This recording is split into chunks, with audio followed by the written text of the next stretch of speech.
All right, class. First off, as always, good day. I'm glad you're here. So today's lesson is going to be the intro part of the presidency. You know what the president is and what is exactly in the executive branch. Okay. Uh, let's look at your objectives. We're going to analyze the importance and amount of positions that are created by the executive branch. We're not going to examine the requirements. That's going to be next week. But we are going to create an argument on whether a president should be allowed to run for more than 2 terms. Okay. So here is your warm up picture. So the question is asking you, what is this artist trying to say about the executive branch? Okay. Now, if you've ever used a chainsaw, this question be should be easy to answer because if you look at it, how many hands is this thing using to work the chainsaw? Okay.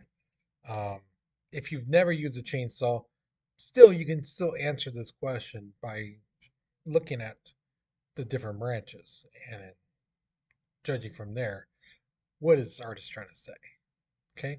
So think about it, pause the video, write your response because we're moving on in three, two, one. So the executive branch is one of 3 branches in our government, just like you saw on the warm up. We have the legislative, the judicial, and the executive. Now, here's the thing. I get asked this quite a bit, because once people find out I'm a history teacher and some of that, they ask, what is the purpose of the president? Is he just supposed to be like a king for us? No, guys. The president's purpose is to carry out and execute the laws of the land. So Congress, the legislative branch, makes laws, and the president makes sure that we, the people, that the law is being enforced and that we are following it. So kind of like when George Washington with the Whiskey Rebellion, when those people were saying, "Oh, no taxation without representation," he's like, "No, the Congress approved that tax. You gotta pay it. That's the law of the land." And when they try to rebel, he took the army over there and shut down that rebellion. So that's what the president's job is, to make sure that people are following the law and the laws are being enforced. Okay. Now, here's the next thing. What do you call the president? If you've ever met him, what do you say? Um, you call them Mr. or Madam, if it's a woman, President. Now, if you don't like that, you can call them the Commander in Chief or simply call them Chief. Okay, you do not call them by their first name. You don't go, "Hey Joe," you don't call them, "Hey Barack," things like that. No, Mr. President or Chief, you know, things like that. It's a sign of respect for the office. Um, the next thing is the executive branch. It's not just the president and vice president. It's all those departments you see right there. There are 15 of them in total. And within each department, there's different agency boards, committees, commissions within each of them, right? So uh, when the president says, "Hey, um, what's going on?" Let's say there's a natural disaster. What's going on there? They look at this department, and then within that department, there's an agency that helps people with emergencies like FEMA and things like that. Now, one question I did get from the past, I think it was last year, a student told me, "Well, how do you get these jobs? Do you go to school for them or what?" Technically, you don't need to be qualified. Actually, there are no really qualifications. It's just the president picks them. So the president should be picking the best people for those jobs.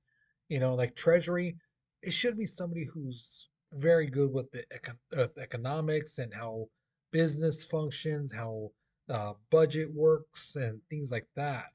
It shouldn't be just somebody off the street. Now, can they hire somebody off the street? Yes, they can. Some presidents have hired their friends to work in these positions and things like that. Some presidents have hired people who campaign for them. Like, "Hey, you help me get elected. I'm going to give you this job as Secretary of Interior." you know, something like that. But there have been some presidents who said, you know what, this person is the best for the job, whether he's in my political party or not. I'm going to put them in. So Lincoln did that. Lincoln put people who didn't like him, but they were the best at that job. They were the best. He put them in that in that position. So again, when you elect the president, you also elect the people who are going to be in those spots too. Now, Article 2, Section 1 of the Constitution says the execution of the executive powers shall be vested in the President of the United States of America. So the president is not only the head of the executive branch, of the federal government, the president is also the head of state. Now, what does that mean? Basically, they're the representative of the United States to the world. So a president like Obama was really good. He was a statesman. He was really good at talking to people and making them feel good, whether it's the Queen of England or some dude at a working at a factory. You know, he knew how to talk to people. He knew how to make people feel good. You know, um, some other presidents have not been that great. Some forget about protocol.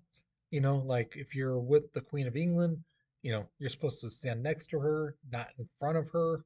That's not proper etiquette, not proper protocol. So stuff like that. The other thing is the president is the commander in chief, meaning they are in charge of the armed forces, whether it's Army, Navy, Marines, Air Force, Coast Guard, whatever. They have the final say. So they say when our troops go to war, things like that. Okay. Um, Now, can the president go to war? Technically, yeah, without Congress, for a short amount of time. But officially, they would need a declaration of war, and that goes to Congress. But the president is in charge of the military, and he tells them where to go, what to do, and things like that.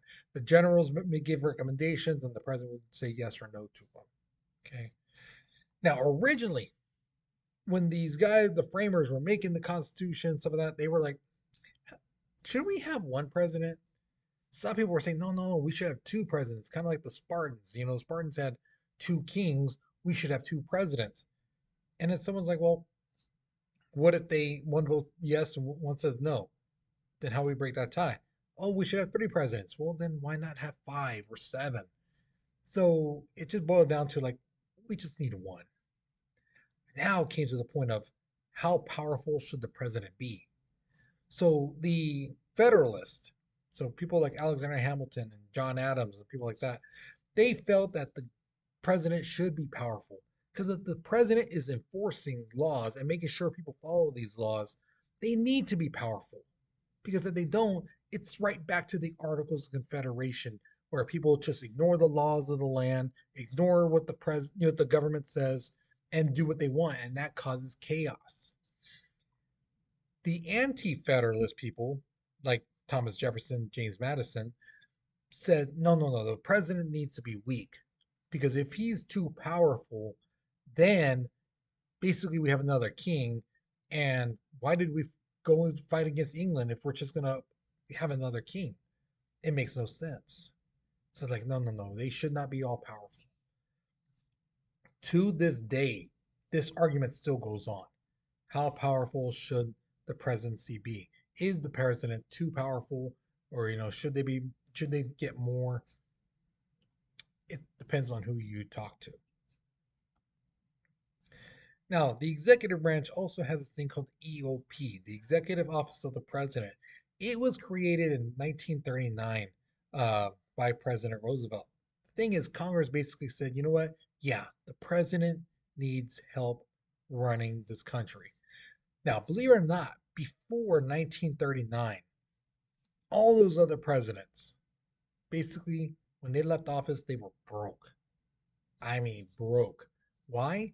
Because when they needed a secretary or they needed staff people around to help them out, it came out of their pocket. So a lot of those presidents, they knew they needed help and they would have to pay for it themselves. The taxpayers wouldn't pay for it. It wasn't until the EOP was created that we finally said, you know what? Yes, the president needs help and the taxpayer are going to pay that person's salary. So the chief of staff, um, the office of management and budget, those guys are getting paid by us, the taxpayer. The National Security Council, the people who basically uh, talk to the CIA, FBI, other agencies around the world like MI6 and some of that, they talk to them like, hey, this is what's happening. What's this is some threat that might be coming up to you guys, things like that. And then you got the press secretary, person who talks to the press before the president does, things like that, who handles the press. Um,